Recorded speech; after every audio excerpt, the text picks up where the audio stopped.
Eazy-E's life was brief and eventful. Born Eric Lynn Wright in 1964, Eazy-E changed the rap world. Seemingly nothing can touch the unassailable legacy of Eazy-E, the godfather of gangsta rap.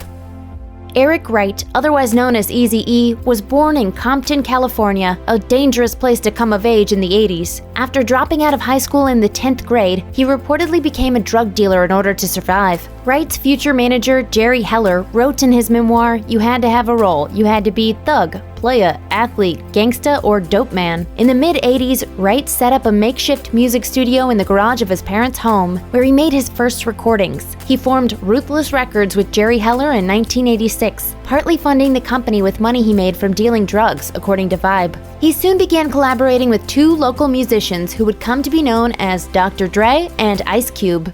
As long as it's violence, it's gonna be rap music, gangster rap music, or whatever.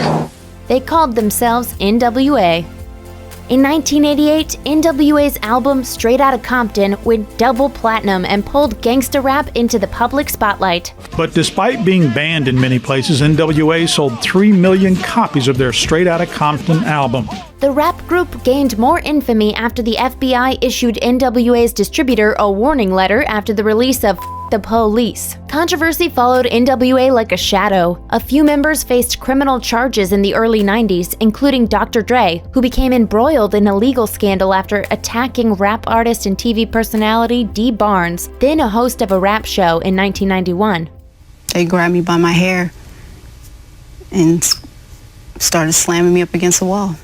Dre also submitted to house arrest after assaulting a record producer and a police officer. Meanwhile, Eazy-E found another way to court criticism. In 1991, he attended a fundraising lunch for then-President George H.W. Bush and even donated to his cause.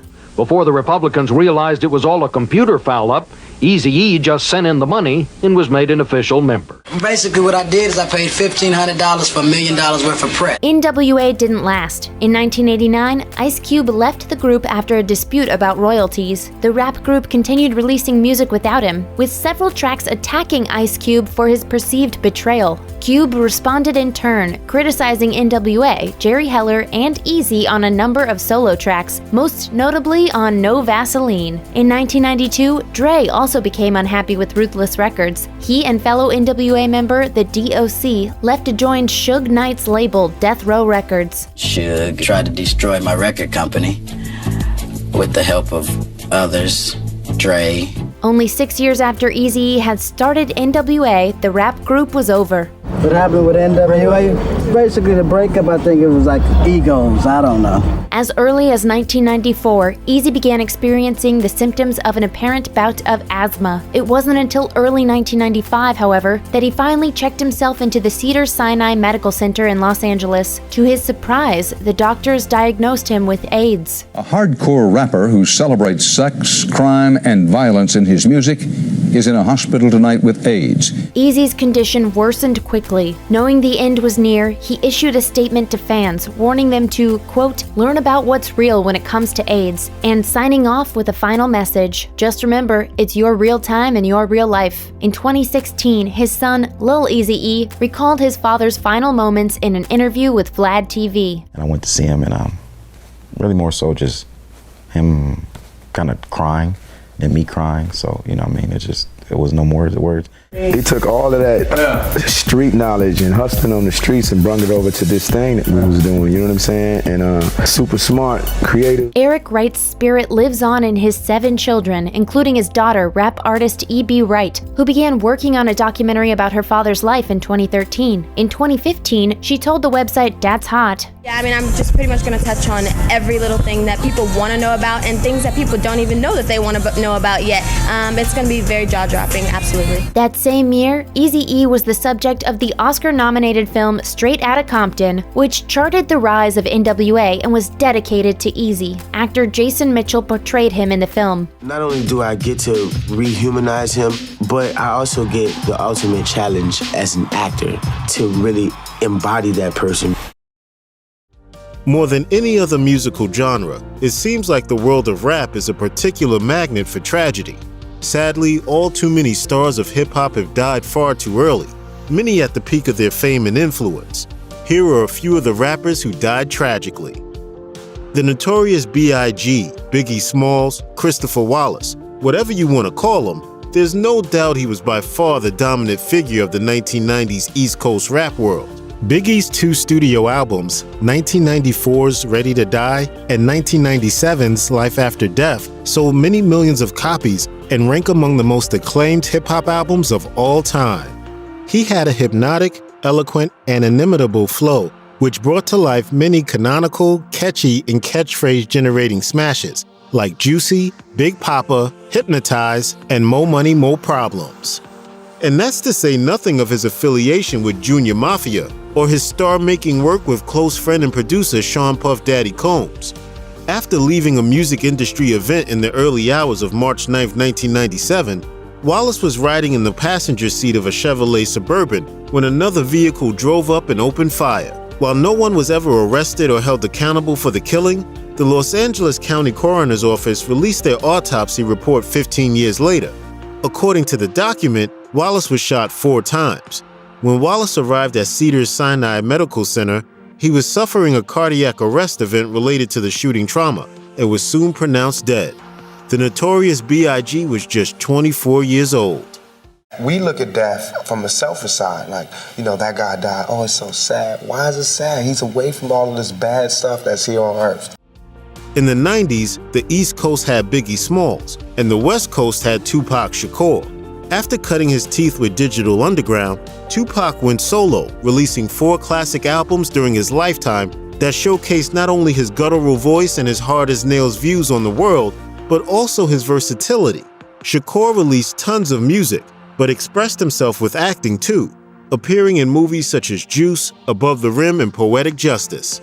On September 7, 1996, Shakur went to Las Vegas to see boxer Mike Tyson fight Bruce Seldon at the MGM Grand. After a scuffle with a gang member in the casino, he got into a BMW with Death Row Records boss Suge Knight. On the way to a club where Tupac was to perform, a white Cadillac pulled up alongside the BMW, and a still unknown assailant fired 13 rounds into the car. 4 of them hit Shakur. At a local hospital, the rapper endured several life-saving surgeries, including the removal of a badly damaged lung, and was placed on a ventilator and respirator. After a brief resuscitation, Shakur succumbed to his injuries and died 6 days later. He was 25. After hip-hop had ventured into more psychological, introspective territory courtesy of the stars of the 2000s, Nipsey Hussle brought back a lot of what made gangsta rap so captivating in the 90s. A former member of the Rollin' 60 Crips gang in Los Angeles, he documented and worked through those experiences on a slew of mixtapes, a couple of dozen singles, and just 1 studio album, Victory Lap, a platinum seller and Grammy nominee for Best Rap Album. Hussle was just as devoted to ending LA's violent street culture as he was to documenting it. The rapper owned a strip mall located in the somewhat rough Crenshaw Boulevard area where he'd grown up, and he had plans to build homes and stores to reinvigorate and change the area for the better. The area was home to Marathon, Hussle's clothing store, and while standing outside of it one day in March 2019, he was killed in a drive-by shooting. The rapper and anti-violence advocate was 33. Just as rap was earning mainstream appeal and approval via a slew of talented but widely palatable 80s acts, along came NWA.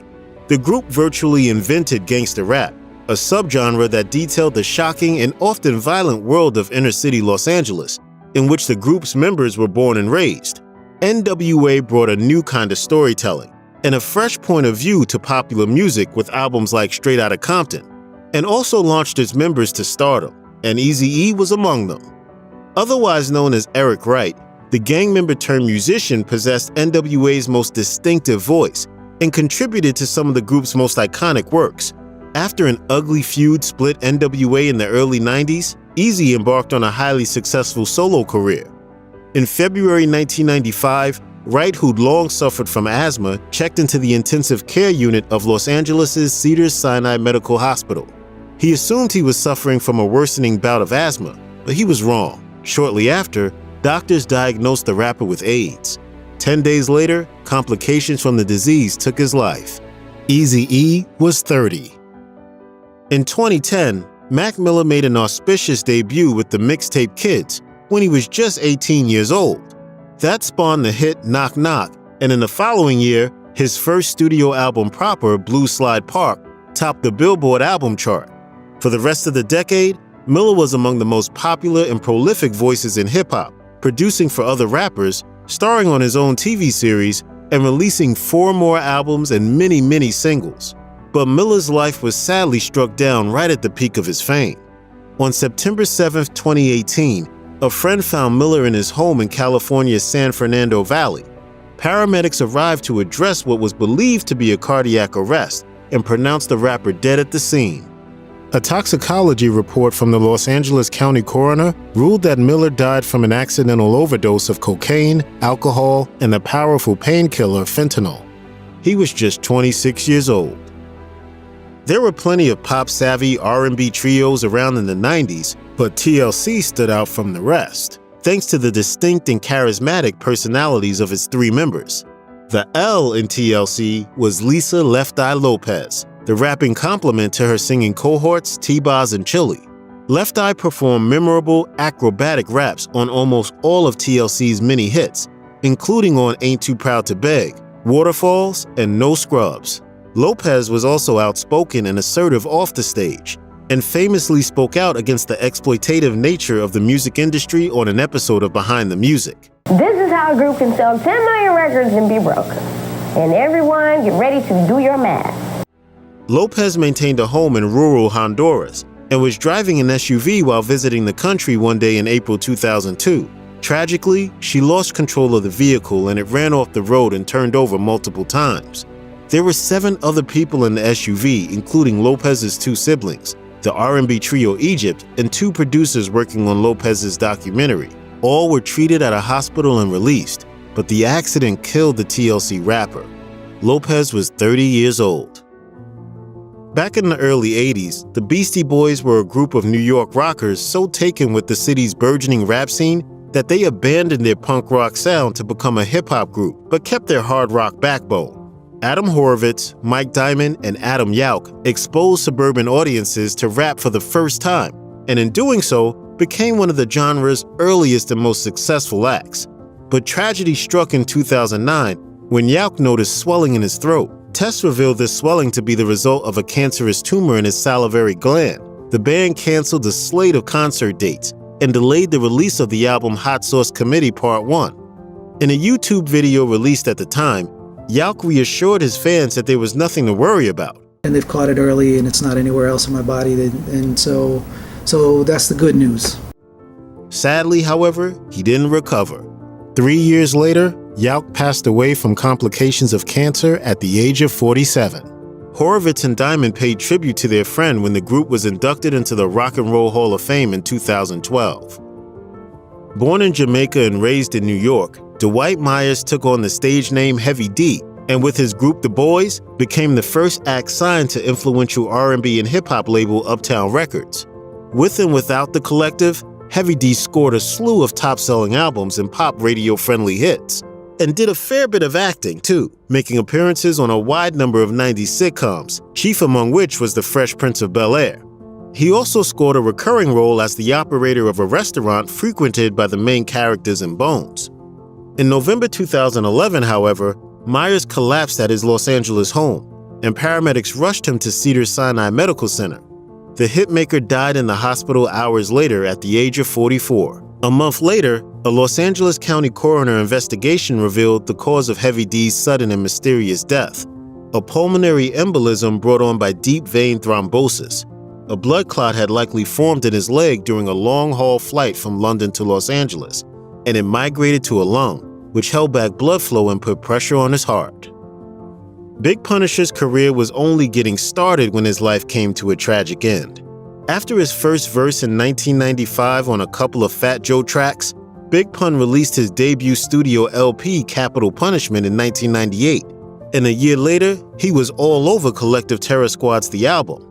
Big Punisher also had a series of solo smashes like I'm Not a Player, It's So Hard, and How We Roll, and crossed over to pop radio with guest spots on Jennifer Lopez's Feelin' So Good and Joe's Still Not a Player. Born Christopher Rios, Big Punisher was a large man, with his size reflected in his stage name, and that, sadly, is what led to his fatal health problems. The rapper started to rapidly put on weight in his late teens, and press materials claimed he ended up around 400 pounds. In the summer of 1999, he lost 100 pounds via a Duke University program, but left early and returned to old habits, and the weight soon returned. In February 2000, authorities were summoned to his hotel room in White Plains, New York, after being told that the rapper was struggling to breathe. He was transferred to a hospital where he was later pronounced dead. Rios weighed 698 pounds at the time of his death, and his heart had expanded to 3 times that of a normal, healthy size. Big Punisher was 28 when he died. Staten Island's own Wu-Tang Clan is arguably the greatest collective in rap history, boasting 9 full-fledged members who each brought their own unique contributions to the enterprise. They're also responsible for all-time classics like Enter the Wu-Tang 36 Chambers and Wu-Tang Forever.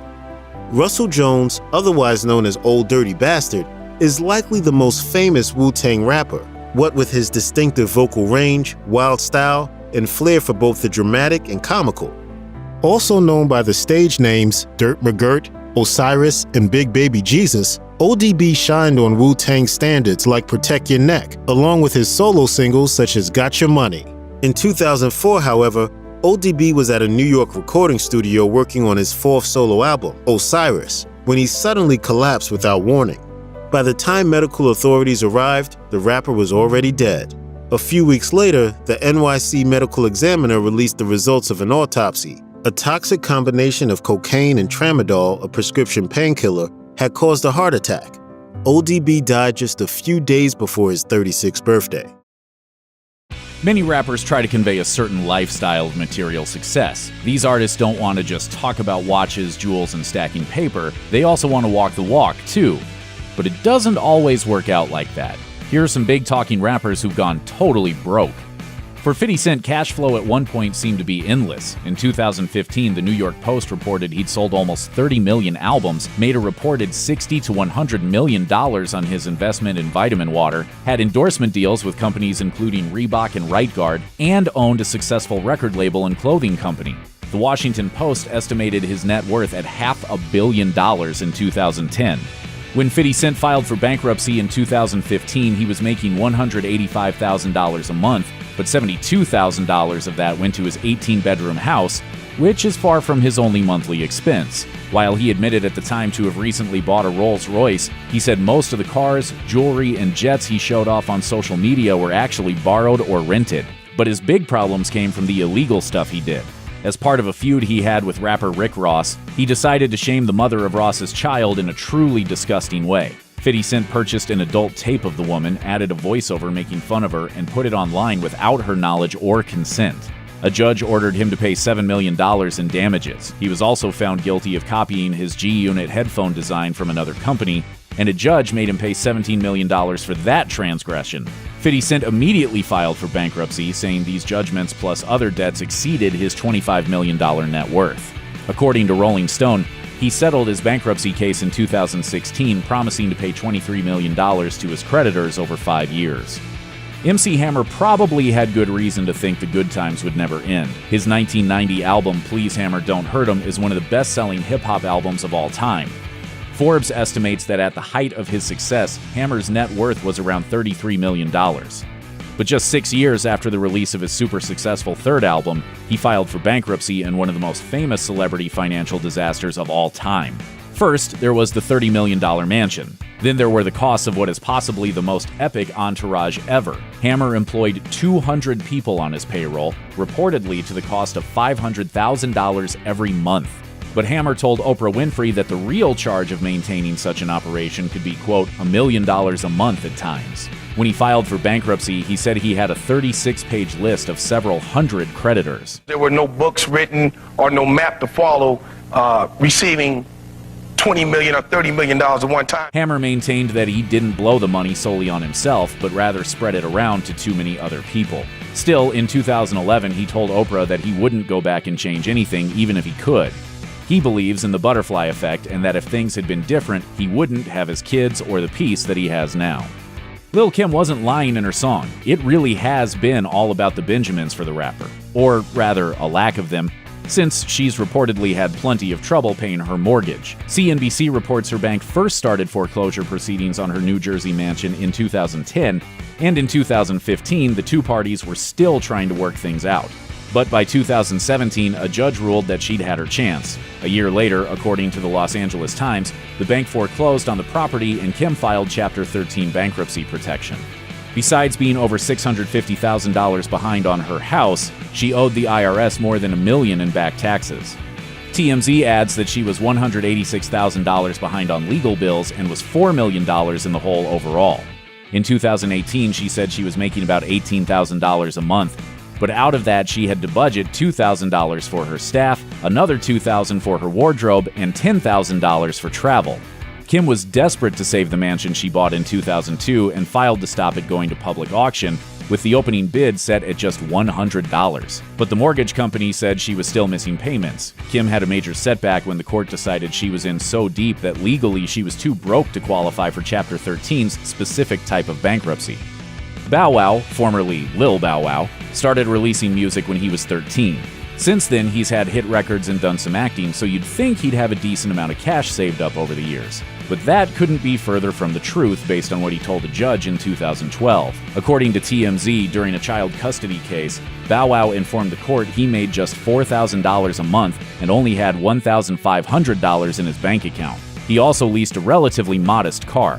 That might be because 4 years earlier, he leased a Ferrari F430 and within months was behind on payments. The leasing company came for their money and Bow Wow got stuck with a bill of over $200,000. He didn't pay it, and by 2012, interest took the total to almost $300,000. By 2017, he still appeared unable to afford the lifestyle he thought he should project online. The Daily Beast reports that he posted a picture of a private jet on Instagram with a caption heavily implying he was going to fly to New York in it. But then someone saw him flying commercial and posted a picture to Twitter. Another internet detective discovered the picture of the private jet was actually from a Florida company's website.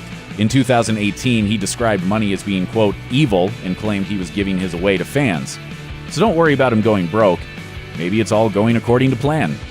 TLC formed in 1991, and by 1994 they had 2 hit albums, 3 #1 singles, and 2 Grammy Awards. But while their professional lives might have been at an all-time high, their personal lives didn't always reflect that.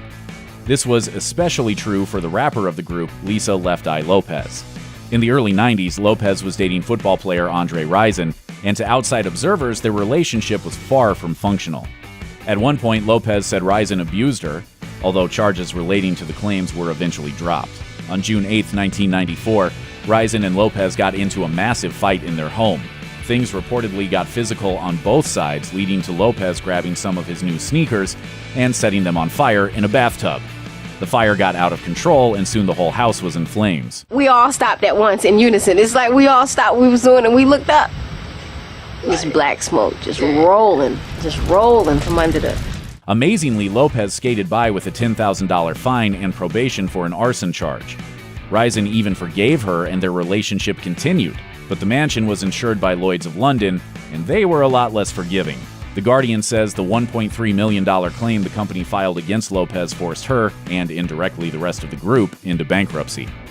New York rapper DMX had 5 #1 albums and was one of the most successful hip-hop artists of the late 1990s. But despite the money that must have been flowing in at one point, his finances turned into a disaster. BET says he filed for bankruptcy in 2009 but was denied by the court because he had, quote, unreasonably delayed the case.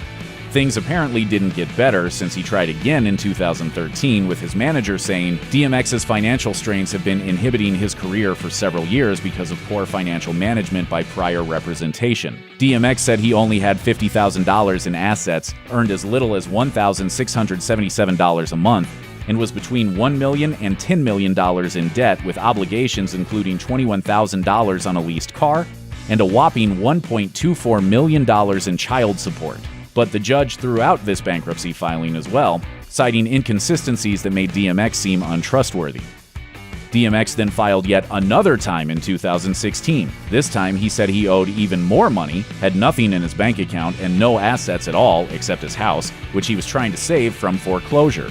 Finally, in 2018, the IRS came for the $2.29 million DMX owed them, and he ended up spending a year in jail for tax evasion. I thank God for my problems as much as I thank Him for my blessings, and because they're equally relevant to my life. Nas has had a long and successful career, showing up on the Billboard Hot 100 chart nearly 24 times between 1994 and 2018. He married fellow artist Khalees in 2005, but things went south pretty fast.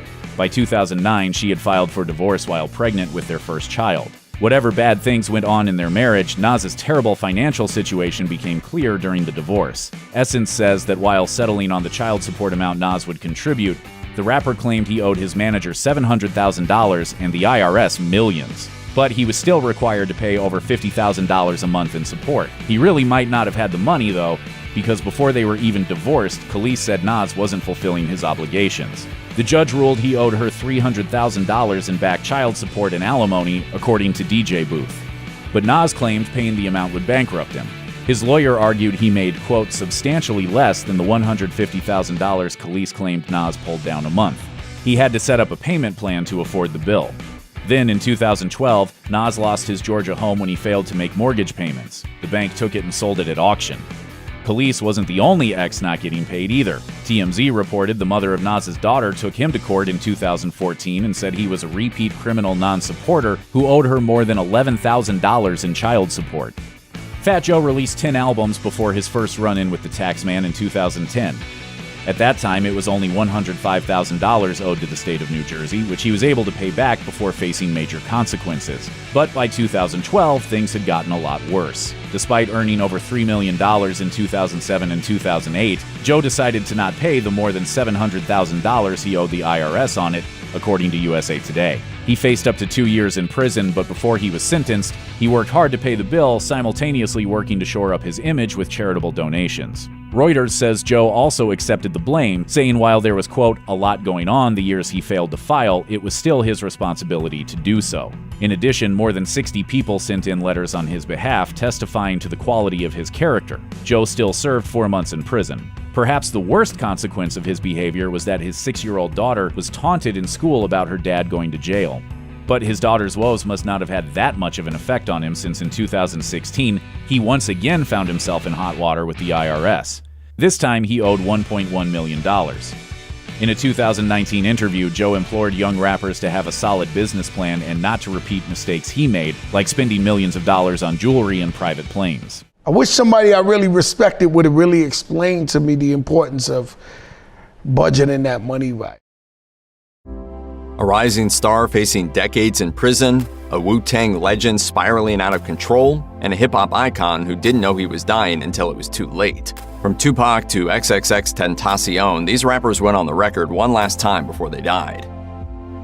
The last 12 months of Tupac Shakur's life were tumultuous, to say the least. The rapper, poet, and actor had served 9 months of a 1.5-year sentence at Clinton Correctional Facility starting on Valentine's Day 1995. At the same time, Shakur's feud with the East Coast scene, and rapper the Notorious B.I.G. in particular, was escalating. Amid all this upheaval, Shakur was planning to release an autobiography chronicling his highly eventful life. He enlisted the writer Rob Marriott, who met Shakur for interviews. In the interview, Shakur talked about his beef with Biggie and settled the score on his time in prison. A Vibe article had previously claimed that Shakur was in danger for his life behind bars, but the rapper was keen to tell the world that he had been treated with respect. Shakur was shot and killed in a drive-by shooting in Las Vegas on September 13, 1996. He was seated in a parked car with Suge Knight, the manager of his record label and the man who had posted his $1.4 million bail. Excerpts from Shakur's final interview were released in 1997 on a bonus disc accompanying the posthumously released Thug Immortal documentary. There can be no discussion about Tupac Shakur's tragic end without also mentioning that of his bitter rival, the Notorious B.I.G., who was shot and killed in a close to identical drive-by shooting just 6 months later. Biggie's final interview took place on February 24, 1997, just 2 weeks before his death, on the set of the music video for Hypnotize. Tragically, the single would become the soundtrack to the rapper's funeral. At the time, the world was eagerly awaiting Biggie's follow-up to his smash debut album Ready to Die, and the rapper discussed the scale of the forthcoming double album, Life After Death. Notably, Biggie believed the album would help him get his spot back after a period of making guest appearances and mentoring artists such as Junior Mafia. His interviewer also congratulated the rapper on the birth of his second son, CJ. At one point in the interview, Biggie appeared to regret how destructive his feud with Tupac had become. We two individual people, we waged a coastal beef. You know what I'm saying? Asked what he learned since his rival's death, Biggie claimed that he believed that it was his responsibility to squash the beef that had wreaked such deadly harm on the hip-hop community. I gotta be the one to flip it and take my power and flip it like, yo, it gotta be dead, you know what I'm saying? Because he can't do that. The former NWA star and influential West Coast hip-hop legend Eazy-E was expanding his focus in the last months of his life. As well as working on his solo material, 31-year-old Eric Wright had recently set up his own record label, Ruthless Records, and was championing a new generation of artists. However, as he discussed in his final interview with Rap Pages, recorded in January 1995, he was also embroiled in a number of disputes with several of the artists he had signed. Wright claimed that his treatment to the artists in question had been fair, however. The interview is notable for Wright's turn against his former bandmate Dr. Dre and his affiliate Snoop Dogg, with Wright claiming that they're not real, it's all acting. Of course, this was a bombshell claim when West Coast gangsta rap was at its peak and when authenticity was key to artistic credibility. Worse than that, though, is that Wright can be heard coughing and struggling to catch his breath in the recording. Tragically, the rapper did not know at the time that he had contracted HIV and that he would soon be in the hospital with AIDS-induced pneumonia. The rapper sent a message to fans from his deathbed warning of the dangers of the disease that was stigmatized and little understood in the general population. In his final statement, he said, "I've learned in the last week that this thing is real and it doesn't discriminate. It affects everyone." Having first made his name under the moniker Zev Love X in the early 1990s, Daniel DeMille left the rap game for 3 whole years following the death of his brother and musical partner, DJ Sabrak. He emerged with his new persona MF Doom after having spent a period of hardship living on the streets. DeMille found himself alienated from the hip-hop community after being denied re-entry to the US in 2010. He was born in London, and that is where he found himself banished in the years that followed. He still managed to release music, the most notable being 2012's JJ Doom, a collaboration with Gennaro Jarrell, as well as 2 collaborations with Inspected Deck's Czarface. But the final decade of Doom's life was dominated by tragedy, specifically the death of his teenage son in 2017. DeMille's last known interview was with Spin magazine in 2019, celebrating the 15th anniversary of his acclaimed studio album Mad Villainy. In the interview, DeMille shocked his fan base by claiming that he didn't care about hip-hop and didn't listen to the genre either. He said he only wrote rhymes to get paid. He died October 31st, 2020. No cause of death was made public. Lisa Left Eye Lopez was seemingly at a crossroads in her life around the time of the tragic car accident that took her life on April 25, 2002. She had just turned 30, and the breakout star of girl group TLC was looking to assert herself in her solo career following the release of her debut album Supernova, which had performed poorly.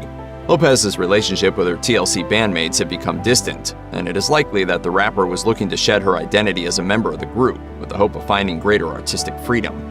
Lopez announced that her new identity was Nina, an acronym standing for New Identity Not Applicable.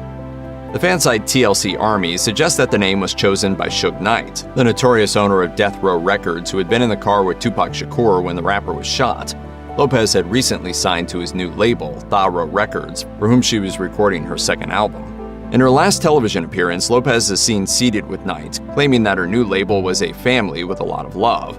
Referring to Lopez as Nina, the interviewer asks whether there is still a left eye, to which the star responds, Left Eye is in TLC. Anything outside of Left Eye, outside of TLC, would be Nina. Phife Dawg was a member of a tribe called Quest, and his signature flow played an integral part to their best-loved records. Born Malik Isaac Taylor, the rapper had finally reconnected in the studio with fellow tribe artists Q-Tip, Ali, and Jerobi for what ended up being We Got It From Here, Thank You For Your Service, the tribe's first album for 18 years. Sadly, it turned out to be a posthumous release for Phife, who died of complications from diabetes in March 2016, 6 months before the album's release. Taylor's final interview took place in November 2015. The interview was notable for the rapper's frustration at the tribe's lack of public appearances, following Q-Tip's assertion that the group's performances opening for Kanye West the previous year would be their farewell shows. He told Rolling Stone, "I think it is ludicrous that we are not performing together." Taylor also discussed his lack of confidence in the early days and his dislike of his own voice. He also spoke about his health, saying, "I'm in a good spot, but I have my good days and I have my bad days. And that is another reason why it is ludicrous for us not to be performing right now and smelling these roses while we're still here."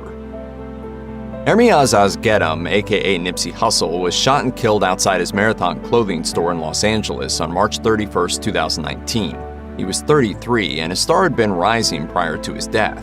A series of well-received mixtapes behind him and a Grammy nomination for his debut studio album Victory Lap had made Asghedom an established name in contemporary hip-hop. But what really struck fans after news of his death was announced was Asghedam's role in various charities and community projects. According to a USA Today article released the day after his death, Asghedom had been actively trying to broker peace and bridge the gap between rival gangs for years, uniting his Crip Blue with Blood Gang rappers YG and The Game, known by the color red. The final interview of Asghedam's life was undertaken by his longtime partner, the actress Lauren London, whom the rapper had been dating since 2013 and who was the mother of one of his 2 children. It took the form of a 30 questions couple quiz for GQ. Evidence of the couple's great emotional bond, the footage makes for tragic viewing with the knowledge of Asghedam's death and London's impending loss. What did I think of you the first time we met? She was head over heels sprung from day one. And he got this wrong. We met, you know what I'm saying? Despite his numerous solo accomplishments, Keith Guru Elam's name will forever be most closely associated with that of his breakthrough partnership with DJ Premier Gang Starr. But towards the end of his short life, the rapper was seeking to distance himself from his former partner and promote his working relationship with his new partner, MC Solar. This is evidenced by his final interview, undertaken by All Hip Hop, in which Elam claimed, "People ask me about my ex-DJ and all that. We were never all that close. We hooked up in the studio and did great music, but we were never hanging and all that cool. Solar and I, we got tight before we even started doing music." Elam died from blood cancer on February 28, 2010, aged just 47. The interview foreshadowed much of the tension that would surround the classic rapper's death and the behavior of Solar, who became a villain in the community following rumors suggesting that he had isolated Elam. Solar also came under suspicion after the release of the following message purportedly written by Elam on his deathbed, which read, "I had nothing to do with him in life for over 7 years and want nothing to do with him in death. Solar has my life story and is well informed on my family situation, as well as the real reason for separating from my ex-DJ." Elam's friends and family questioned the authenticity of this message and suggested it had instead been written by Solar. The true nature of Solar's relationship with Elam has never quite been settled. The chaos surrounding rapper and Wu-Tang Clan founder Old Dirty Bastard, born Russell Jones, had come to eclipse his music in his final years. This was despite 2 well-received studio albums and a number of minor hit singles. By the time of 35-year-old Jones's tragic death by an accidental overdose in November 2004, the rapper had long been generating headlines as hip-hop's folk hero. All that afraid of the government stuff, you know what I'm saying? That's dead in my life, man, because I got special things to put on people. Jones had at one time been on the run from the police, who were pursuing him for a number of different misdemeanors, including shoplifting and drug possession. He had also managed to secretly attend recording sessions and appear at live concerts, all while avoiding arrest. Jones eventually took a deal and received a minimal sentence, although the prison time reportedly had an adverse effect on the rapper's mental health, and his drug addiction spiraled out of control. However, in what is thought to be his final radio interview, the recently released Jones explains that he was looking forward to making more hits, and said he considered the whole Wu-Tang Clan family. In 2017, Jones's cousin and fellow Clan member RZA gave an interview saying he wished that he, his fellow Clan members, and his family had done more to help Jones, and that he believed the rapper's death was preventable. At the turn of the millennium, Christopher Big Punisher Rios had completed his transformation from respected but little-known underground rapper to full-blown rap icon. Still only 28, the MC had made a splash collaborating with Fat Joe in 1995, while his 1998 debut studio album, Capital Punishment, peaked at number 5 on the Billboard 200 charts and number 1 on the top R&B albums chart for 2 weeks. He'd also been nominated for a Grammy and was the first Latinx hip-hop artist to go platinum. In 2000, Rios was reaching new audiences following a collaboration with Jennifer Lopez on her single Feeling So Good. To promote the single, Rios was due to perform alongside Lopez on Saturday Night Live, but canceled after becoming breathless and subsequently died of a heart attack in his New York hotel room, where he was staying with his wife and children. Rios' final interview was for a cover feature in Industry Insider magazine, and the interview was notable for Rios' ill health, his difficulty speaking, and the interviewer's subsequent difficulty transcribing what Rios had said. The same source also notes that Rios' management had sent the magazine promotional shots for the cover, which were rejected due to Rios' sickly appearance. Sadly, no one suspected that the young rapper was so seriously ill. Real name Albert Johnson, Mobb Deep's prodigy, had long been open about suffering from sickle cell anemia, which had affected him throughout his life. He was in the hospital being treated for the illness when he died on June 20th, 2017. The cause of death was mistakenly reported as accidental choking, a fact that led to Johnson's family suing the hospital and physician involved, claiming it was a case of wrongful death. The rapper was just 42. In his final interview, during an appearance on the Premium Pete Show podcast, Johnson discussed how he was first introduced to guns by his father at the age of 7. He also admitted that his touring with Mobb Deep in the late 1990s, around the time of the birth of his daughter, took a toll on his relationship with his child, but said that they had since made up for it. We'll go to great adventures and go out to eat and cook together in the crib, or we do a lot of things together. Better known as Lil Peep, Gustav R was a prominent face among the new wave of rappers emerging through the SoundCloud rap scene at the end of the 2010s. His life and career were cut short, however, when he died suddenly on November 15, 2017, following a drug overdose. He was just 21, but in just a few years, he had become one of the most talked about and contentious figures in hip-hop. Paper Magazine released what they billed as the rapper's last interview the day after his death, calling him one of music's brightest lights and an all-around magical human being. In the interview, R expressed how much he enjoys touring and said that he had recently started taking himself and his career seriously after evolving from a mixtape artist to a commercial prospect.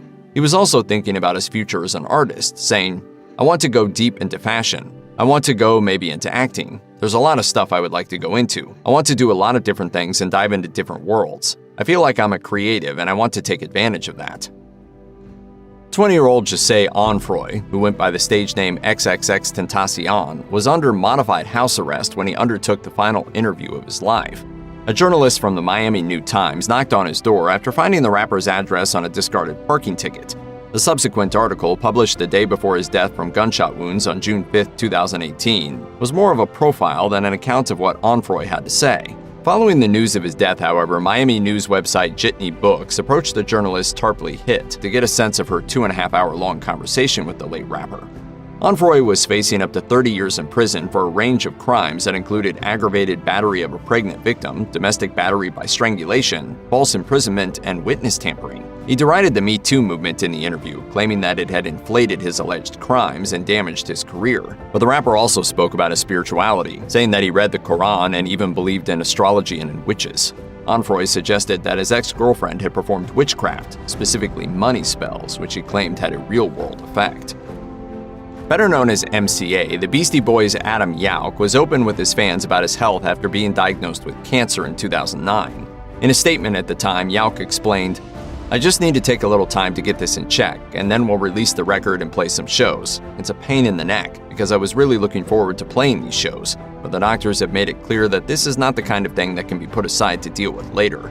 Yauch was optimistic about his illness, saying at the time that his condition was very treatable and telling Gothamists that he was feeling all right. And they've caught it early and it's not anywhere else in my body, and so that's the good news. However, 2009 also turned out to be the year of Yauch's final public performance before his death in 2012. During his illness, Yauch continued to communicate with fans via the group's online channels, and even found the energy to contribute to a new album. Prior to his death, the band discussed the new album in an interview with The Guardian. The interview was undertaken in Yauch's absence, with his bandmates explaining that Yauch was still in treatment, but that his prospects of survival looked good. Tragically, Yauch died on May 4, 2012, just hours before the article was published. His bandmates later praised Yauch's incredible optimism in an interview with Rolling Stone. Sheer dogged determination and a resolute unwillingness to compromise his principles made him famous. And if you think he's going to mellow out now that he's turned 60, well, think again. This is the incredible path that led Ice-T from orphan to superstar. Young Tracy Merrow had a pretty nondescript suburban childhood in North New Jersey. As a child, he was about as far away from gangsta as you could get. In his book Ice, A Memoir of Gangster Life and Redemption, he called his early years quiet, simple, and suburban.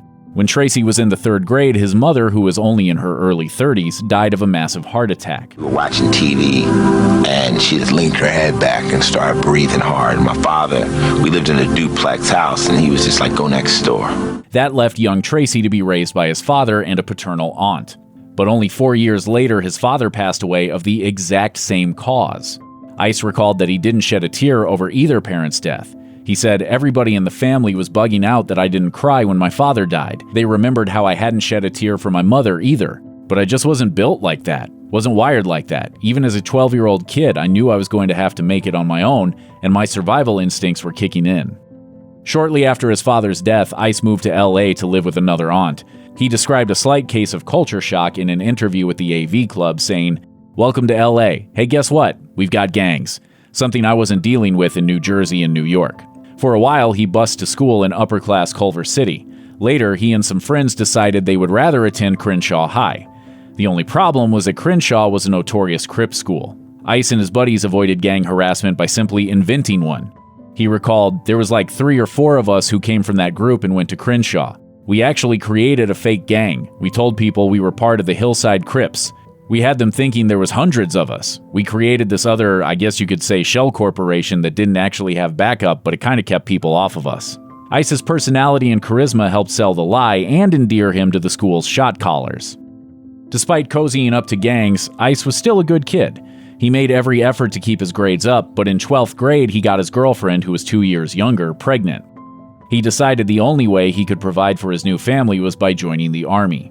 While he would later be dismissive of the experience in his tune "That's How I'm Livin'," he admitted to the AV Club that it helped shape him in the absence of a father figure. He said, "I think men, growing up, you have to go through some form of hardship. You've got to harden the metal. I would go to the military or prison. Somebody got to smack you in the face and tell you, life ain't easy, man up." His relationship with his baby's mother ended during his stint in the Army. Upon his return to Los Angeles, he found that there weren't a whole lot of job opportunities for young black Army vets who were also single fathers. In his episode of VH1's Behind the Music, Ice remembers his friends picking him up from the airport in a gleaming new Mercedes. And they literally picked me up from the airport in new Mercedes-Benz and Vets and said, "Yo, this is what we doing right now." They invited him to join them in a series of smash-and-grab jewelry store heists. Ice's military discipline made him an ideal point man, and he and his crew enjoyed a brief period of success as jewel thieves. This was followed by a stint as a full-on pimp, a time which saw Ice develop the persona that would later serve him well. Ice had long been fascinated with the works of street poet Iceberg Slim, whom he would quote at length to his friends, prompting them to ask him to, quote, "kick some more of that ice, T." One day, while getting his hair done in the salon, he was entertaining the patrons with rhymes when a local record label owner asked him if he wanted to make some money with that. The encounter would lead to Ice's debut 1983 single, The Coldest Rap. Before long, he was being scouted to potentially appear in a movie. Ice recalled in an interview with The Guardian, "Everybody that I was rolling with started to go to jail. I was in as deep as I could get, and my friends started to go under. To live every day with the potential of somebody blowing your brains out is not as sexy as it sounds." These friends began to counsel him, some of them from behind bars, that the criminal lifestyle wasn't the best career path. After initially turning down the movie offer, he accepted the small sum of $500 per day to appear in Breakin', the 1983 film that helped hip-hop edge closer to the national spotlight. Ice would use the raised profile afforded by the movie to further his burgeoning rap career, but something was just amiss. As he would later recount in the title track to his 1991 album OG Original Gangster, a lot of the popular rap music of the time focused on the music itself. But Ice's personal experience meant that he had lots of other, much more important material he could use to inform his music. That music dropped like a nuclear warhead on the nascent LA rap scene, and a new genre was born. The opening verse of 1986's 6 in the Morning establishes its narrator as the type of character not seen in hip-hop until this point. A guy wearing gold chains and wandering the city with pockets full of drugs and guns. He's a self-made mobster of the city streets, and no one had ever heard anything like it to that point. The song told a tale of crime and punishment that set the template for what would become known as gangsta rap. Ice admittedly had more than a little inspiration from Philadelphia rapper Schoolie D's 1985 single PSK What Does It Mean? While not explicitly a gangster narrative, Schoolie's track featured not only tough street talk, but a rap style nearly identical to the one that Ice would employ. Ice said in a later interview, "Call it a bite or what you will, but I dug that record." 6 in the Morning would appear on Ice's 1987 debut LP Rhyme Pays, and the tune prompted actor Dennis Hopper to tap Ice to provide the title track to his 1988 gang film Colors, further cementing his status as the godfather of gangsta rap. Incidentally, Rhyme Pays was the first rap album to ever carry a parental advisory sticker. In the mid-'80s, the US government, spurred by the Parents Music Resource Center, or PMRC, basically declared war on any music featuring lyrics that were any less than squeaky clean. Initially focusing their efforts on superstars like Madonna and Prince, the rise of gangsta rap gave the PMRC a big, fat target.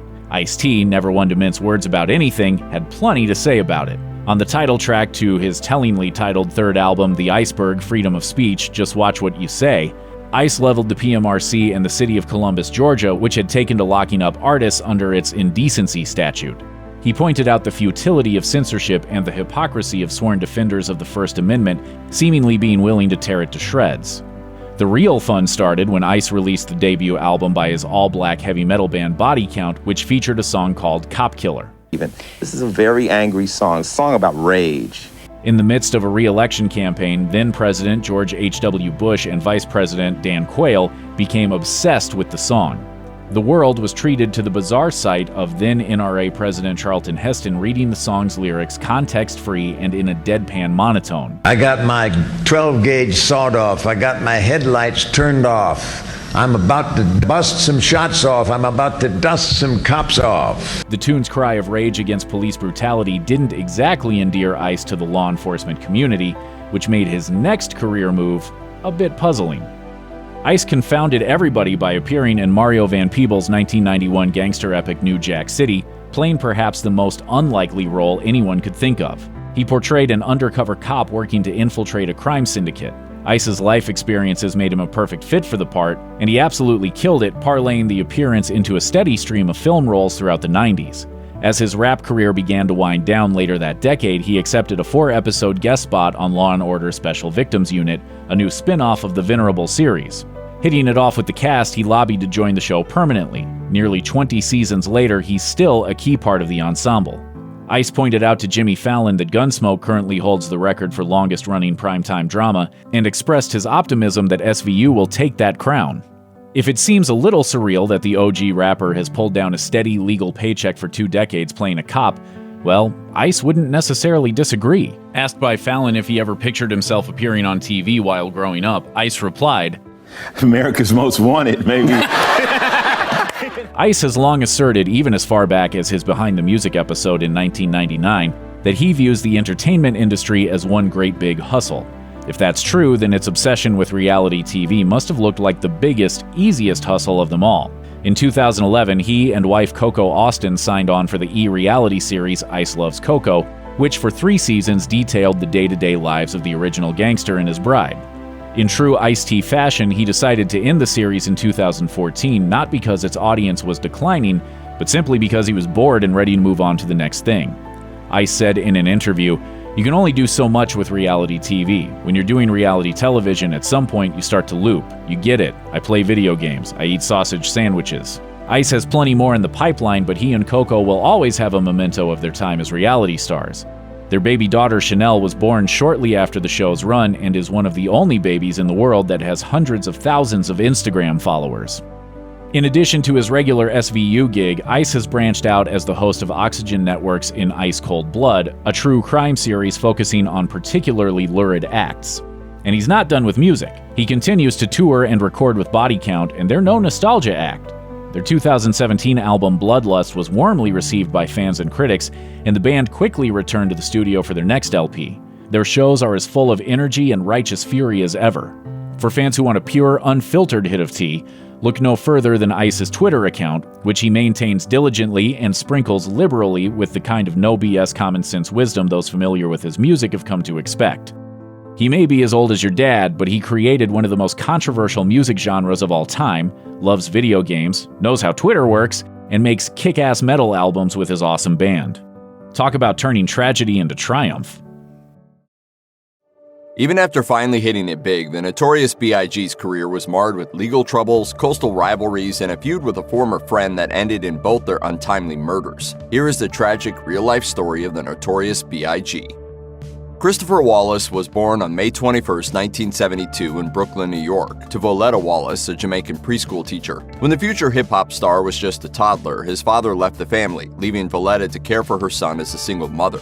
According to Classic Hip Hop magazine, the man had already married another woman by the time he left his wife and son. Though he was born and raised in Brooklyn, Biggie's Jamaican ancestry occasionally came out in his music. He used Jamaican slang words in his songs and also appeared as a featured artist on the remix of the song Dolly My Baby by popular Jamaican DJ Supercat. The music video for his song One More Chance featured popular Jamaican dancehall and reggae singer Patra.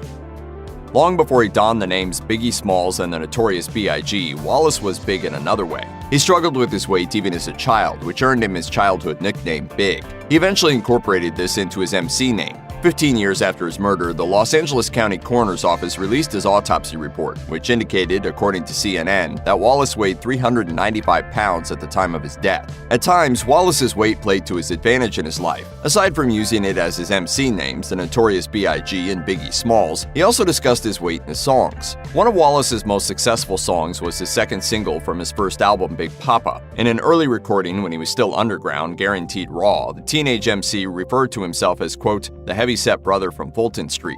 In 1994, in an unreleased verse for the song Running, Dying to Live by his friend and soon-to-be rival Tupac Shakur, Biggie alluded to his weight and described having an asthma attack. An asthma inhaler was found in his pocket during his autopsy, The Atlantic reports, indicating that the lyric wasn't fiction. According to an interview he gave to the New York Times in 1994, Wallace entered New York's drug dealing scene at the age of 12. His mother worked as a preschool teacher during the day and attended night school, leaving little time to look after her son or notice his new career. In the interview, Valletta Wallace said that she was unaware of her son's activities and only learned through his music, telling the publication, I found out about my son and his little antics through his music and through magazines. I read this thing and said, I never knew. Wallace said he dealt close to his home on Fulton Street between St. James Place and Washington Avenue, while his mother worked during the day. He also said that many of his buyers personally knew him and his mother, telling the Times, my customers were ringing my bell and they would come up on the steps and smoke right here. They knew where I lived. They knew my mom's. The preteen Wallace had entered the drug world at the height of New York's crack epidemic. According to a 1989 New York Times piece analyzing the epidemic, studies found that in 1986, when Wallace was 14, there were about 182,000 regular users of the drug. By 1988, that number had more than tripled to about 600,000. Valletta wanted her son to attend the Roman Catholic Bishop Laughlin Memorial High School, a private school. The young Wallace went, but eventually transferred to George Westinghouse Career and Technical Education High School. Notably, the school's alumni included some of the top rappers of the era, DMX, Jay-Z, and Busta Rhymes. During an interview with Views, Busta Rhymes reminisced on his time in high school with the Notorious B.I.G. as a classmate. Big really wasn't into rhyming in school. I never seen him really rhyme in school. As the interview continued, Busta Rhymes elaborated on what Biggie was doing instead of honing his skills on the mic. I didn't know Biggie rhymed in school because in school we was cutting a lot of class and we was smoking a lot of weed. In an interview with Vibe, Valletta Wallace discussed her son's time in high school, saying, Christopher did very well in high school, it's just that he talked back a lot. Despite being a good student and having classmates who shared his interest in hip-hop, the teenage Wallace often skipped school. At the age of 17, he dropped out. After dropping out of school, Wallace became a full-time drug dealer and occasional rapper on the streets of his neighborhood. An example of his early hip-hop talents was captured on video as early as 1989 when he was 17. Unfortunately for Wallace, his new career often led to trouble with the authorities. The same year his famous neighborhood freestyle was recorded, he was arrested on weapons possession charges and given 5 years of probation. The next year, he was arrested for a probation violation. In 1991, while in North Carolina, he was busted for dealing cocaine and spent 9 months in jail while trying to make bail for his release. Even after making it big as a hip-hop superstar, legal troubles seemed to always follow the Notorious B.I.G. Throughout 1996, while he was working on his second album, Wallace was in the crosshairs of the police. In March, he was sentenced to 100 hours of community service after being arrested for allegedly chasing 2 autograph seekers and threatening to kill them. Later that year, officers found 4 automatic weapons and 50 grams of marijuana in a raid of his New Jersey home. During the summer of 1996, he was charged for allegedly beating and robbing a friend of a concert promoter in New Jersey. And that fall, he was arrested again in Brooklyn for smoking marijuana in his car. Following 9 months locked up in North Carolina for dealing cocaine, Wallace released a demo. Though this would seem to indicate a change and a desire to take music more seriously, Wallace didn't think much of music as a career, telling The Source, "It was fun just hearing myself on tape over beats." Still, his skills and potential were undeniable. In March 1992, Wallace was featured in the Source's column about unsigned talented rappers, donning the name Biggie Smalls after the character of the same name in the 1975 film Let's Do It Again. Wallace was one of the top underground rappers in the city. This caught the attention of Uptown Records producer and executive Sean Puff Daddy Combs, who attempted to sign a deal with the young rapper, but Puff soon departed Uptown Records after falling out with founder Andre Harrell. By the middle of 1992, Combs started his own label, Bad Boy Records, and made Biggie one of his first big acts on the label. While Combs worked to get attention to his label and his new stars, Biggie began to worry about money as he'd had his first child, a girl named Tiana, in August 1993 with his high school sweetheart. Biggie went back to dealing drugs in order to support his new family, but he was soon forced to stop by Combs.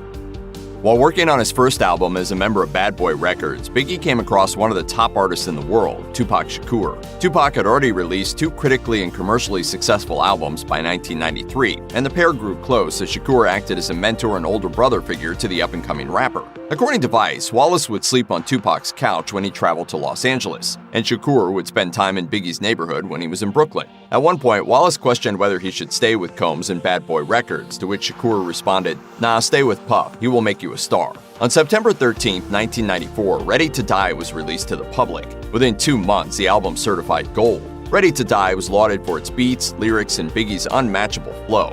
The album was seen as a bold announcement of New York returning to the forefront of hip-hop after the late 80s and early 90s were dominated by artists making music on the West Coast. Wallace's first top 10 hit song came in March 1995 with the love jam Big Papa peaking at number 6 according to Billboard.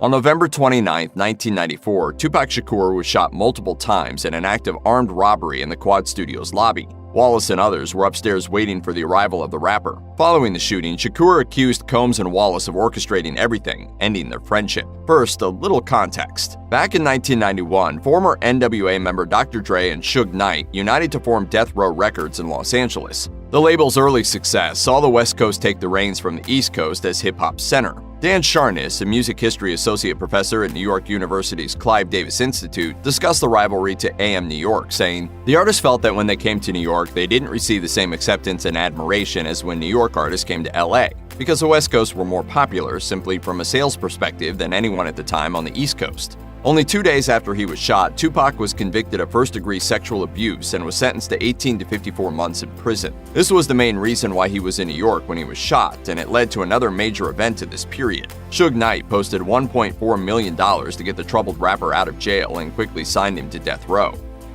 At the Source Awards in August 1995, Knight took a not-so-subtle shot at Sean Combs, insinuating that Combs was taking attention from his artist in his award acceptance speech. Death Row rapper Snoop Dogg also had a contentious moment at the show, asking the audience, "The East Coast don't got no love for Dr. Dre or Snoop Dogg?" Following his signing to Death Row Records that autumn, Tupac released the song Hit 'Em Up, a diss track toward his former friend, the notorious B.I.G. and other people associated with Bad Boy Records, in which he also claimed to have slept with B.I.G.'s wife, singer Faith Evans. Evans later denied this to MTV. In the music video of Two of America's Most Wanted featuring Snoop Dogg, actors were hired to play exaggerated versions of Biggie and Puffy in a sketch. The continued East Coast-West Coast rivalry came to a violent climax on the night of September 7, 1996, when Suge Knight and Tupac Shakur were shot in a drive-by shooting in Las Vegas. Tupac died 6 days later. According to Faith Evans, Biggie called her the night Tupac died, and she said his voice was, quote, low and small and that he had been crying. 6 months after the murder of his one-time friend and rival Tupac Shakur, the notorious B.I.G. traveled to Los Angeles to promote the release of his second album and record the music video for his single Hypnotize. While in L.A., Wallace told San Francisco's KYLD-FM that his high profile made him concerned about his safety. Unfortunately, his concern would be well warranted. On March 7th, while B.I.G. was presenting an award at the 1997 Soul Train Music Awards show, boos could be heard, illustrating the continued anger of the coastal feuding. The next night, he and his entourage, including Sean Combs, Lil Cease, his wife Faith Evans, and others, attended an after-party hosted by Vibe magazine and Quest Records. During the early hours of March 9th, Biggie was in the front seat of his ride as he was leaving the party. In an event eerily similar to Tupac's murder, the SUV was stopped at a red light when another vehicle rode beside them and opened fire into the SUV, hitting Biggie 4 times. The music world is numb today, stunned by the violent death of gangster rapper Notorious B.I.G. Wallace was pronounced dead at Cedars-Sinai Medical Center about a half hour after the drive-by shooting at only 24. Like the death of Tupac, the murder has yet to be solved, though Valletta Wallace told the Mercury News she believes the Los Angeles Police Department knows who killed her son. Life After Death, the Notorious B.I.G.'s second album, was released 16 days later to critical and commercial acclaim, and Biggie's fame has not dissipated with time. Now, more than 20 years later, his music videos on YouTube continue to attract millions of viewers. And on March 1st, a documentary about B.I.G., Biggie, I Got a Story to Tell, became available on Netflix. Fans of quintessential hip-hop and mainstream 90s music will undoubtedly be familiar with the legacy of Kris Kross, the teenage rap duo that took the music world by storm in the early 1990s. Chris Mac Daddy Kelly and Chris Daddy Mac Smith were only 13 years old when they were first discovered in an Atlanta mall by super producer Jermaine Dupri, who was just a teenager himself at the time. When I met them, I said, "What do y'all do?" Light-skinned Chris said, "We just cool." After Dupri discovered Kelly and Smith in 1990, he told the New York Times, "They reminded me of myself when I was younger. I didn't know what I was going to do with them, but I knew it would be something." Things took off pretty quickly after that. Soon after meeting, the trio produced a demo tape, and not long after that, Kelly and Smith signed their first contract with Rough House Records. It didn't take long for them to taste success either, with Jump debuting on February 6, 1992, the first single from their album Totally Crossed Out. It was a hit to say the least, spending 8 weeks at #1 on the Billboard Hot 100. The enormous success of Jump was in part down to some savvy marketing too, with writer-producer Dupri not only sampling the Jackson 5's I Want You Back, but also having Kris Kross wear their clothes backwards, which would soon become their signature look. In explaining their style, Smith had said, "Kris Kross means up is down, left is right, and the inverse is the adverse." Meanwhile, in 1992, Kelly had told the New York Times that the concept behind Kris Kross was, well, crossing things up, saying, "We do the opposite of what people expect." But as is the case with many teen acts, Kris Kross was unable to make a smooth transition past puberty. Their image of backwards clothes-wearing teens was far too much to escape, and they struggled to truly find their voice in the industry. In an attempt to escape their youthful image, Kelly and Smith tried out a tougher look, but fans weren't nearly as receptive.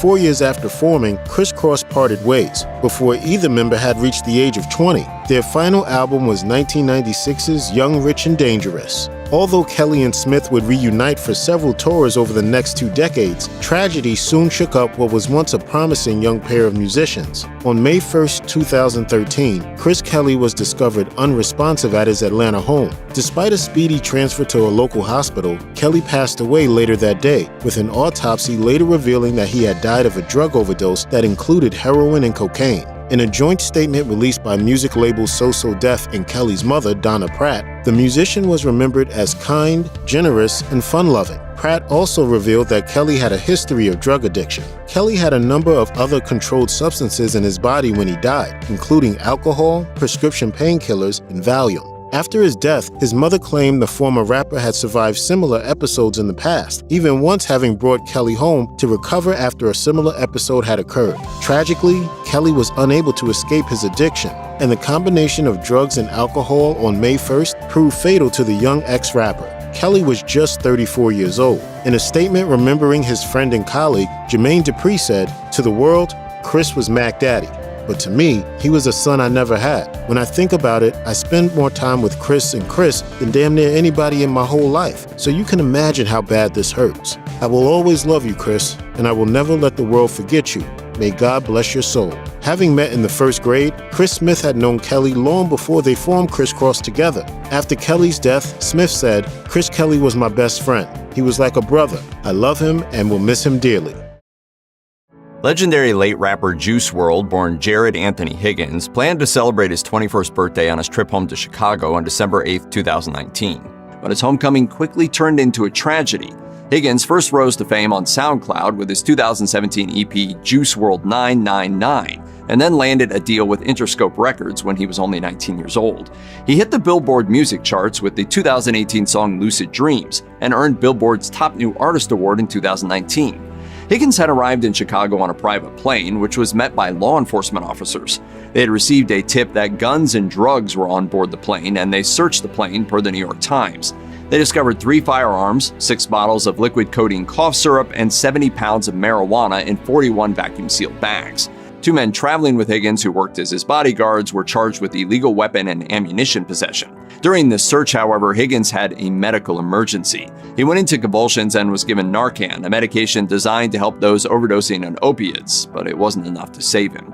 Juice WRLD was transported to Advocate Christ Medical Center in Oak Lawn, Illinois, where he died at around 3 a.m. According to the Cook County Medical Examiner's Office, the rapper died of an accidental overdose. He had taken both codeine and oxycodone, and this combination and the amount he took proved to be fatal. Despite all of his success, Higgins faced personal challenges. He had been open about his struggles with substance abuse, which started when he began taking opiates in the 6th grade per Billboard. Higgins had actually started drinking Lean, a prescription cough syrup, as a teenager, drawing inspiration from the music of Future. He admitted he later developed an addiction to the medication, describing it as a horrible habit. Higgins' struggle to get sober can be seen in his music, such as the video for the 2017 song Lean With Me, which shows Higgins in a meeting for addicts. He even included the phone number of an organization to help those seeking help for substance abuse. Still, the path to getting clean was rocky for Higgins, as he explained to the New York Times, "I smoke weed, and every now and then I slip up and do something that's poor judgment." Higgins also wrestled with some mental health issues, such as depression, which only made it harder for him to avoid substance abuse. His mother, Carmilla Wallace, spoke out about her son in 2020, telling ABC7, "I told him my biggest fear was him overdosing on the stuff." I said, if you have anxiety, then you need to get medicated properly for it, instead of medicating yourself. Wallace's worst fears came true on December 8, 2019, when she learned that her son had died. She established Live Free 999 to honor her late son and help others avoid the same fate as her child. The foundation focuses on supporting organizations that work in the fields of mental health and addiction.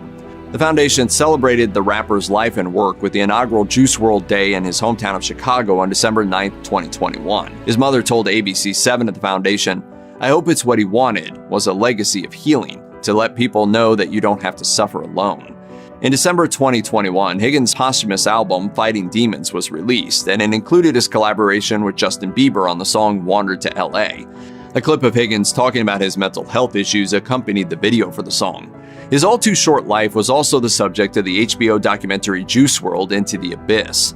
Since then, Higgins has continued to live on through his music. 2 new videos of his songs, Cigarettes and Go Hard 2, came out in early 2022, featuring an animated version of the late rapper.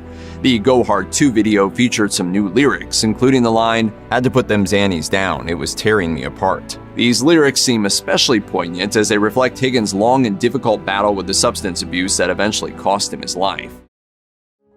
While it's undeniable that he has made an impact as a musician, Snoop Dogg has endured his share of struggles. From his time in a gang to his trial for first-degree murder, here's what we know about the rapper's troubled history. Snoop Dogg was born as Cordozar Calvin Brodus Jr. in Long Beach, California in October 1971. His mom was convinced that her son resembled Snoopy, one of the main characters from the Peanuts comic, which is how he got his nickname. They didn't have an easy life together. According to The Guardian, Snoop was mostly taken care of by his mom and stepdad. His biological father, Vernell Vernado, was a veteran from the Vietnam War who was hardly around for his family. While Vernado was eventually in touch with his son, things weren't completely okay between them. They have spoken about different memories of the same events from the past. Snoop's father would claim in interviews, "I picked Snoop up sometimes on the weekends. It was only about 15 miles from where I lived in LA, so it was nothing for me to jump in the car, you know?" On the other hand, Snoop Dogg said that he barely saw his dad. However, the musician didn't really hold that against Vernado and stayed friendly with him. Even aside from his father's abandonment, Snoop Dogg's childhood wasn't particularly normal. The musician spoke about his memories with the Crips gang from his teen years, telling The Guardian, "When you in the hood, joining a gang, it's cool because all your friends are in the gang, or your family's in the gang. We're not just killing people every night, we're just hanging out." Snoop Dogg had to help out by taking odd jobs such as delivering newspapers and selling candy to keep his family afloat financially. At one point, he got into serious trouble when he was arrested by the police for possession of cocaine. Snoop Dogg did regret some of his actions later and said, "I want to stress something to the little kids out there. There ain't nothing cool about selling dope."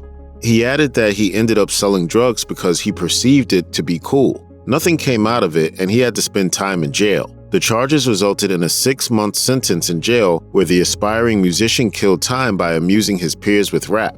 His fellow inmates noticed his love for music and said to him, "You need to be outside, not wasting your life away with crime."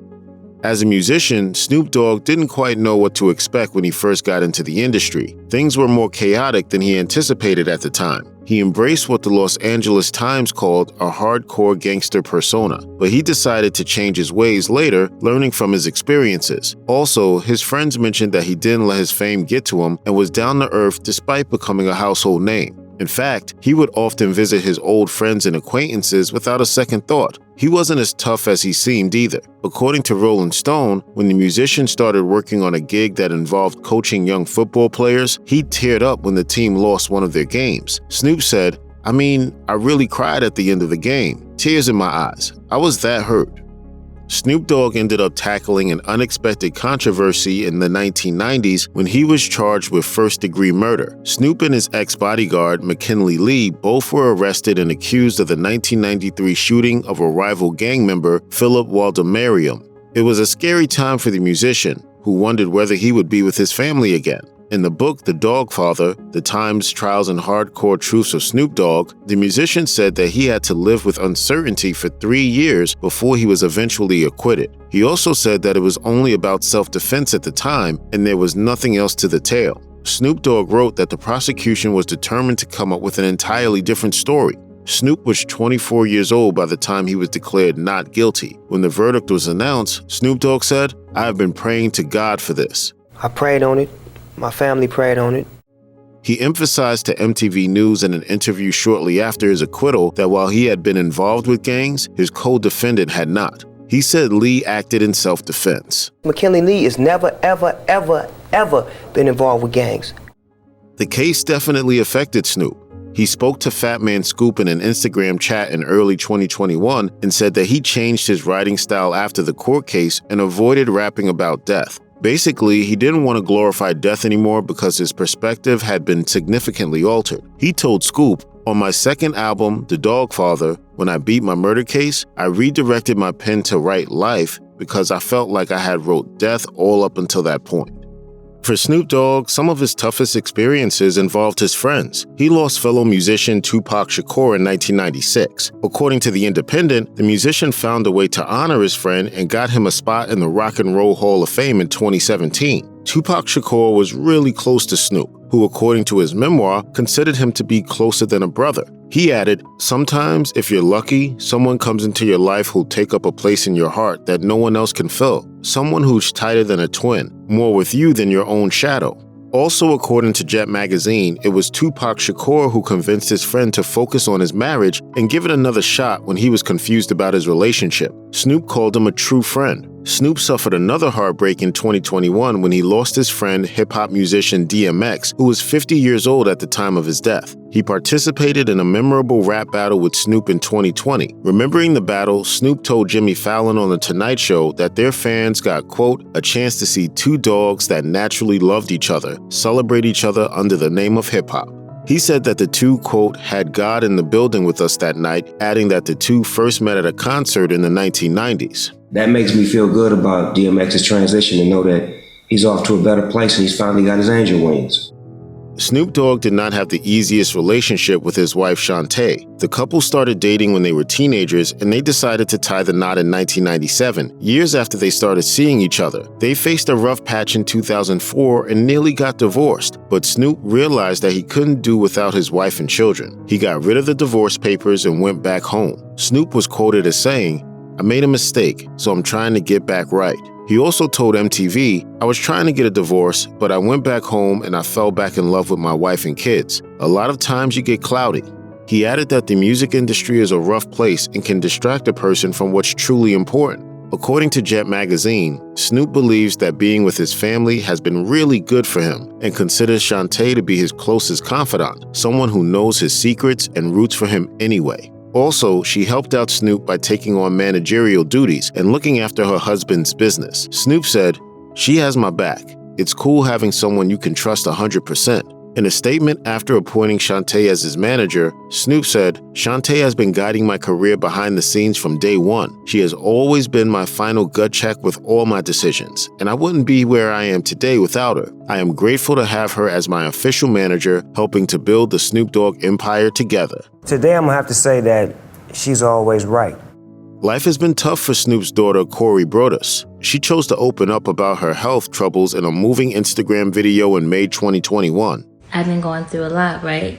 Corey shared many details from her past, finding out that she had lupus when she was a child and struggling to come to terms with it. She said that when she was younger, she couldn't understand why she was in so much pain. Also, she was not a stranger to bullying in school. Corey spoke about her father saying, "Just because my dad is who he is doesn't mean I don't get sad. That doesn't mean that I don't want things or that I don't feel a way." Corey added that she has lived with depression for years and found herself in a bad place after her boyfriend got into an accident. I've always been sad, I've always been depressed, because I feel like I've been through a lot.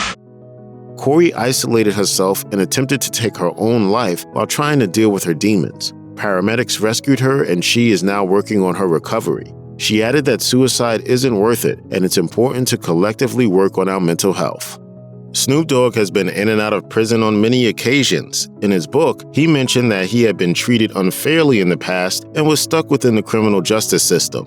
He wrote, "The first time I was locked up wasn't the last time, and even if I knew then what I know now, I can't promise you things would be a whole lot different." He went on to write about facing racial discrimination in his youth, saying, "Being black in this country means serving time, one way or the other, and that's a sad fact." He admitted that he could see how he ended up in jail when he was younger. That said, he was never comfortable with it and wanted to do better for himself. He eventually understood that petty crime wasn't worth it and wasn't even going to pay his bills at any point. Snoop's mom also knew that her son wasn't in good company and did her best to make him leave his old habits behind. She told him how disappointed she was with his actions. Snoop Dogg has been associated with drugs for many years. In 2012, he was reportedly banned from entering Norway. According to a BBC report, the country decided to stop the musician from visiting for 2 years after he was caught with cannabis at an airport. His lawyer said that Snoop wasn't planning to challenge the ban. The same year, police officials arrested him in Texas after they discovered cannabis on his tour bus. According to Rolling Stone, the drugs were unearthed in a wastebasket. While Snoop had a medical prescription for cannabis in California, it was still illegal in Texas. In 2015, according to The Guardian, Snoop Dogg was questioned by cops in Sweden who believed that he was high. A local police officer said, "Police carrying out roadside controls noticed that Snoop Dogg, whose car was pulled over, seemed to be under the influence of narcotics. They decided to take him to a police station for a drug test. Snoop wasn't pleased. He took to social media to voice his discontent and claimed that the tests revealed nothing, insisting that he was subjected to racial discrimination." In July 2021, Snoop Dogg posted a rare update about his mom's health on Instagram. The caption read, "Happy Sunday. Me and my brothers went to see Mama today, and she opened up her eyes to see us and let us know she's still fighting." It was accompanied by a photo of the musician's mom on a hospital bed, surrounded by her loved ones. Snoop also thanked his fans for their prayers and said that the family was taking things one day at a time. He first wrote about his mom's condition in May and requested his fans send prayers for her health. He didn't reveal any more details. Sadly, the musician lost his mom on October 25, 2021. He put up several posts that were dedicated to his mom on Instagram, writing in one of the captions, "Mama, thank you for having me." If you or anyone you know is having suicidal thoughts, please call the National Suicide Prevention Lifeline at 1-800-273-TALK, 8255.